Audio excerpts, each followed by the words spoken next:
नमस्कार। आपका स्वागत है हमारे इस कार्यक्रम में। हम प्रतिदिन इस वीडियो के माध्यम से आप तक प्राणायाम के बारे में बता रहे हैं, प्राणायाम की विधि समझा रहे हैं कि किस प्रकार से हमें जो है प्राणायाम करने हैं, प्राणायामों से क्या लाभ है हमारे शरीर को और किस समय हमें कौन सा प्राणायाम करना है, किस व्यक्ति को कौन सा प्राणायाम करना है, ये आपको बताया जा रहा है। जुड़े रहें आप हमारे साथ, पूरी वीडियो देखें। आज हम चर्चा करेंगे भ्रामरी प्राणायाम पे। कानों की स्वर्ण शक्ति को बढ़ाने के लिए लाभकारी है भ्रामरी प्राणायाम। फेफड़े हमारे बलिष्ठ होते हैं प्रत्येक प्राणायाम से। जो भी प्राणायाम हम करते हैं, श्वासों की क्रियाएं हैं, वो विधि थोड़ा सा अलग अलग है। प्रत्येक प्राणायाम हमारे श्वासों को सशक्त करता है, मजबूत करता है, हमारे फेफड़ों को मजबूत करता है। पूरा श्वसन तंत्र हमारा प्रभावित होता है प्राणायाम के माध्यम से। और अगर हमारा श्वसन तंत्र सही है तो हमारे शरीर को किसी भी प्रकार की कोई व्याधि नहीं होगी। तो उसके लिए आपका पुनः अभिनंदन कि आप जुड़े हुए हैं हमसे और हमें आपका बहुत बड़ा प्यार मिल रहा है। आप हमारी पावर बढ़ा रहे हैं, शक्ति बढ़ा रहे हैं, हमारा समर्थन करके हमारे इस कार्यक्रम को आगे ले जा करके। तो उसके लिए पुनः धन्यवाद। आइए भ्रामरी प्राणायाम के ऊपर चर्चा करते हैं कि भ्रामरी प्राणायाम क्या है, किस विधि से हमें करना चाहिए, किस स्थिति में हमें करना चाहिए। भ्रामरी प्राणायाम कानों की स्वर्ण शक्ति को बढ़ाने में सहायक है। इससे हम मेमोरी पावर बढ़ती है हमारी। अधिकतर हमें जो है भ्रामरी प्राणायाम अगर हम बच्चों को कराएं अपने घर पे तो उनकी मेमोरी पावर बढ़ेगी, उनकी स्वर्ण शक्ति बढ़ेगी, उनकी आई साइट सही रहेगी।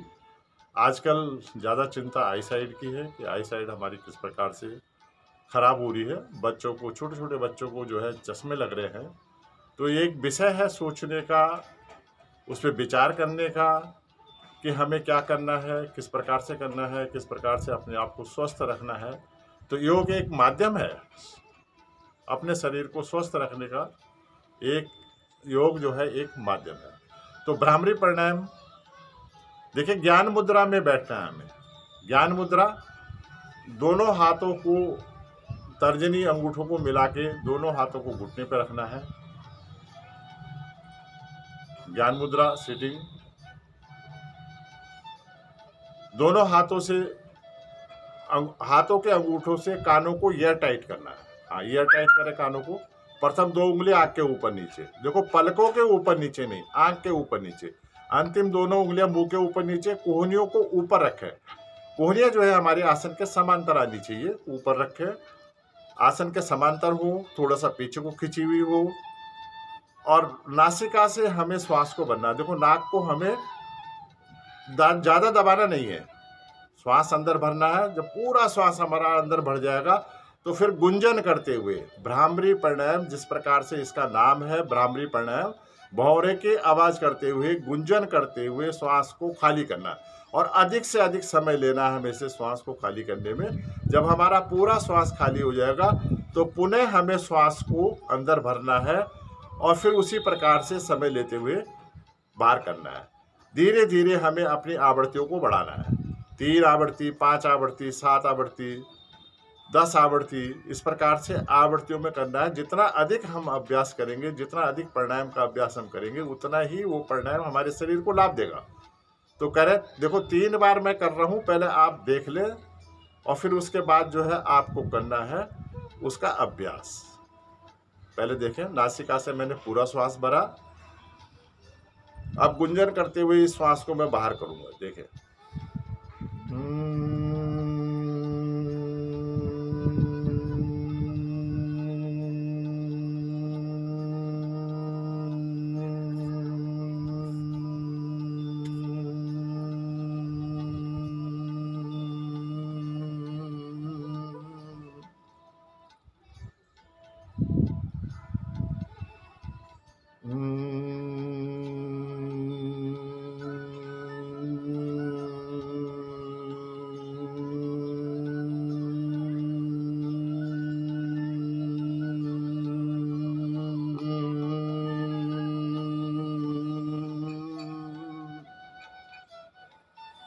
इस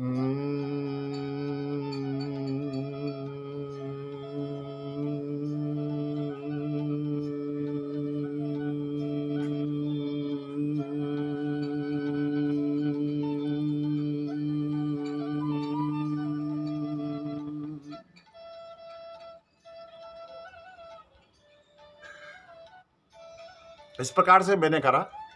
3 आवृत्तियां मैंने जो है इसकी करी है। आपको भी करना है। प्रारंभिक अभ्यास आप थोड़ा छोटा रखें, एकदम ना करें। इसके अंदर कुछ विशेष बातें हैं। विशेष बातें यह है कि जो हमारी स्थिति है, जो मुद्रा है हमारी, जो सीटिंग है हमारी, वो प्रॉपर होनी चाहिए। कमर गर्दन सीधी, रीढ़ आपकी सीधी तब बनेगी जब आप पद्मासन में होंगे।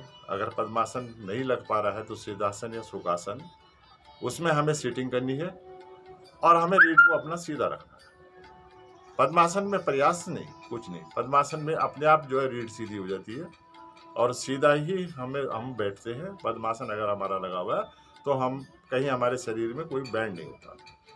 तो उसके लिए देखें, प्रयास करना है हमें पद्मासन का कि पद्मासन हमारा लगा। दूसरी बात यह है कि जब हम कानों को एयर टाइट करेंगे तो हम अपनी आवाज़ को स्वयं सुनेंगे। बाहर से आने वाली आवाज़ें रुक जाएंगी, जो वातावरण में आवाज़ें हैं, जो ध्वनियाँ हैं, वो रुक जाएंगी। हम अपनी आवाज़ को स्वयं सुनते हैं, उससे गुंजन होता है और गुंजन होने से जो है हमारी जो सिर की नस नाड़ियाँ हैं वो प्रभावित होती है।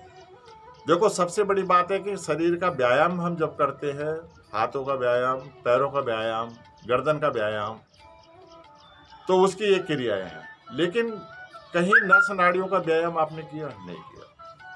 तो नस नाड़ियों का व्यायाम योग में है, भ्रामरी प्राणायाम में है, अन्य प्राणायामों में भी है। भ्रामरी प्राणायाम में डायरेक्ट है, सीधा है, जिससे कि हमारी सिर की नस नाड़ियाँ प्रभावित होती है। जो ट्यूमर वाले केस है वो भी सही होते हैं इससे। अगर सिर में कोई जो है नसों में कोई धब्बा आ जाता है, जैसे ब्लड जम जाता है, तो वो भी भ्रामरी प्राणायाम के माध्यम से सही हो जाता है। लेकिन उन्हें बहुत ही केयरफुली करना है, बहुत ही सोच समझ के करना है। अपनी साधना को एकदम नहीं कि हम जो है आज ही बैठे और आज ही हम 15-20 आवृत्तियाँ करी और हम सही हो गए, नहीं। धीरे धीरे माध्यम से, समय के माध्यम से हमें अपनी साधना को बढ़ाना होता है। कोई भी कार्य जो है हमें जल्दी में नहीं करना कि हम आज ही उसका लाभ मिलेगा, नहीं, उससे नुकसान हो सकता है। फिर दूसरी स्थिति यह है कि जब हम कानों को बंद करके, मैंने बताया अभी कि प्रथम 2 उंगलियां आँख के ऊपर नीचे, देखो पलकों के ऊपर उंगलियां नहीं रखनी है। अक्सर देखा गया है कि लोग करते हैं, लेकिन अनजाने में क्या है कि पलकों के ऊपर उंगलियां रखती है, उससे हमारी आई साइट खराब हो सकती है। देखो, आँखों में जब हम साधना करते हैं तो अतिरिक्त गर्मी पैदा होती है, और जब हम इस साधना को कर रहे हैं तो बिल्कुल गर्मी पैदा हो रही है आँखों में। तो उसके लिए आँखें दबानी नहीं है हमें। प्रथम 2 उंगली आँख के ऊपर नीचे, अंतिम दोनों उंगलियां मुंह के ऊपर नीचे। कोहनियों को इस तरह से तान के रखना है, समांतर रखना है, जिससे कि हमारा शरीर बिल्कुल सीधा रहे। और फिर नासिका से श्वास भरना है और हल्का सा नासिका को उंगलियों से दबाते हुए, जो उंगलियां नासिका पे है, गुंजन करते हुए श्वास को बाहर करना है। इससे हमारी जो आवृत्तियां हैं वो बढ़ेंगी। जब हम श्वास को बाहर करेंगे धीरे धीरे नासिका से और पूरा श्वास बाहर ले लेंगे, तो फिर उसके बाद पुनः हमें लंबा श्वास भरना है। जितना श्वास हमारा अंदर होगा उतना ही समय हम ज़्यादा ले पाएंगे उसको बाहर छोड़ने में। तो इसके लिए हमें यह है कि लंबा श्वास, पूरा श्वास अंदर भरना है, पुनः फिर गुंजन करते हुए श्वास को बाहर करना है। इस प्रकार से हमें 3-4 आवृत्तियाँ करनी है। 3-4 आवृत्तियों का अभ्यास आप हफ्ते 10 दिन तक रखिए। फिर उसके बाद उन आवृत्तियों को बढ़ाइए, फिर उसके बाद पुनः उन आवृत्तियों को बढ़ाइए। इस प्रकार से आप जो है अधिक से अधिक आवृत्तियाँ करने का प्रयास करें। उसके लिए बहुत ही बढ़िया है कि रोज़ आप अभ्यास करें इसका, तभी संभव है। कोई भी काम जो है बिना उसके नहीं होता है अभ्यास के, कि उसके लिए अभ्यास हमारे पास जरूरी होना चाहिए। अभ्यास हो तो सब कुछ है। अभ्यास के माध्यम से हम हर चीज़ को, असंभव को भी संभव कर सकते हैं। तो उसके लिए देखें कि आप जो है अपना रखें और जुड़े योग से। हमारा यही प्रयास है कि योग से आप जुड़े। निःशुल्क योग शिक्षा दी जाती है हमारी संस्थान के द्वारा, तो जुड़े और करें, प्रतिदिन करें अभ्यास। जिस प्रकार से हम भोजन प्रतिदिन हमारे लिए आवश्यक है शरीर के लिए, उसी प्रकार से योग भी शरीर के लिए आवश्यक है। आप करें इस चीज़ को। दूसरी बात यह है, जो इसमें मुख्य बात है, अभी मैंने बताया था पिछली वीडियोज़ में कि जो है हमें कुंभक और बंद लगाने हैं। बिना कुंभक और बंद के कोई प्राणायाम नहीं है, और जितना हम अधिक कुंभक और बंद लगाएंगे उतने हमारे शरीर को प्राणायाम का ज़्यादा प्रभाव मिलेगा, ज़्यादा असर मिलेगा, जल्दी मिलेगा। तो उसके लिए यह है कि जब हम अपनी, जैसे मान लिया कि हमें 5 आवृत्ति करनी है, 5 आवृत्ति करने के बाद हम अंगूठे हटाते हैं कानों से हमने अंगूठों को हटाया, वापस आए, तो हमें पूरा श्वास हमारा बाहर है उस समय, तो फिर श्वास को हमें भरना है। अंगूठे हटाने के बाद ज्ञान मुद्रा में आने के बाद श्वास को अंदर भरना है, और आंतरिक कुंभक में हमें तीनों बंद लगा करके बैठने हैं। मूल बंद, उड्डयन बंद, जालंधर बंद। मूल बंद मल द्वार को बंद करके, उड्डयन बंद पेट की मांसपेशियों को टाइट करके, जालंधर बंद गर्दन की मांसपेशियों को टाइट करके। देखो, जालंधर बंद के बारे में मैं पुनः बोलना चाह रहा हूँ कि जालंधर बंद हम इस तरह से भी कर सकते हैं अपनी स्थिति को, लेकिन हमें इस तरह से नहीं करना, उससे हमारी गर्दन पे प्रभाव आता है। हमें जो ये गर्दन वाला भाग है हमारा, ये वाला भाग जो है, इसको थोड़ा सा टाइट करना है बस, जिससे कि वायु अंदर प्रवेश ना कर सके। बंदों का क्या कार्य है कि हमारे शरीर, जब हम आंतरिक कुंभक में होते हैं या बाह्य कुंभक में होते हैं, तो हम जो हमारे शरीर के अंदर वायु के प्रवेश द्वार है उनको हमें बंद करना होता है, और जब हम उनको बंद कर लेते हैं तो बाह्य कुंभक में, यानी कि श्वास को बाहर रोक के अंदर आंतरिक जो पोर्शन होता है हमारा पूरी तरह से वायु रहित होता है। और जब हम उसको अंदर, श्वास को अंदर करके बैठते हैं, आंतरिक कुंभक में बैठते हैं, तो फिर जो है जितनी वायु होती है उसे हम बाहर नहीं आने देते, उसके रास्ते बंद के माध्यम से हम बंद कर देते हैं, बंदों के माध्यम से हम बंद कर देते हैं। तो ये बातें हैं, सब आपको सीखना है। सीखने के लिए समय है हमारे पास, साधन है हमारे पास, कोई हमारा अतिरिक्त खर्च भी नहीं हो रहा। अगर कहीं होता भी है तो कोई ऐसी बात नहीं है, उसमें कोई परेशानी वाली विषय नहीं है। हम एक बहुत बड़े संकट से गुजर रहे हैं। एक स्वप्न जो बहुत भयंकर रूप में हमने देखा और देख रहे हैं। जब भी कोई स्वप्न हम देखते हैं निद्रा की अवस्था में, डरावना स्वप्न जिससे कि हमारा शरीर कांपने लगे, हमारा मन खराब हो, लेकिन निद्रा खुलती है जब हम अपने आप को सही पाते हैं तो बड़ा रिलीफ महसूस करते हैं। ऊपर वाले का शुक्र अदा करते हैं कि भाई आप हमारे साथ हैं, अच्छा हुआ कि ऐसा हमारे साथ नहीं है। लेकिन ये जो स्वप्न है, ये जो तांडव मचा हुआ है समाज में इस समय, देश के अंदर, ये कभी नहीं खत्म होने वाला है। इससे हम परेशान हैं। जो कुछ हमारे साथ में हो रहा है हमारी कमियों के कारण हो रहा है। विरोध हमारे अंदर नहीं है, हम सहन करते हैं, विरोध नहीं करते। ये सबसे बड़ी कमी है। आपके प्रियजन गए हैं, आपके दोस्त गए हैं, आपके परिवार के सदस्य चले गए, बहुत दुख की विषय है। सब प्रभावित हैं, और सब प्रभावित हैं कुछ चंद लोगों की वजह से। आप सोशल मीडिया पे आइए और लिखिए अपने बारे में, आपको कहाँ क्या दुख हुआ इस व्यवस्था से, उसको लिखिए। किस प्रकार से आपके साथ व्यवहार किया गया उसको लिखिए। जो चीज़ हमें 50 रुपये में मिलनी थी हमें 50,000 में मिली।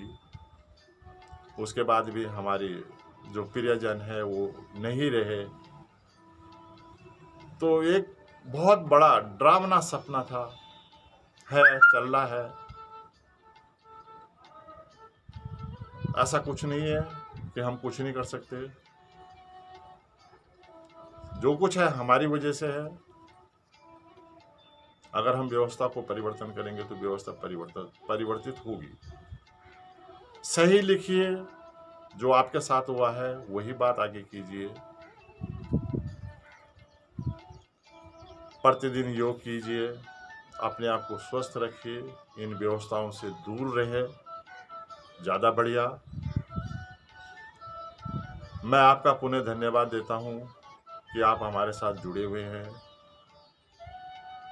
कर रहे हैं, हमको शक्ति दे रहे हैं कि हम आपके सामने अच्छे से अच्छा कार्यक्रम को लेके आए। हम ये चाहते हैं कि आप स्वस्थ रहें। संस्था का यही उद्देश्य है कि प्रत्येक मानव स्वस्थ रहे। जुड़े हुए योग से निःशुल्क योग दिया जा रहा है आपको। इस वीडियो को सब्सक्राइब कीजिए, लाइक कीजिए, आगे शेयर कीजिए, अपने प्रियजनों को जोड़िए, इससे उन्हें प्रेरित कीजिए कि वो साधना करें। अगली वीडियो तक के लिए मैं पुनः आपका धन्यवाद देता हूँ। नमस्कार।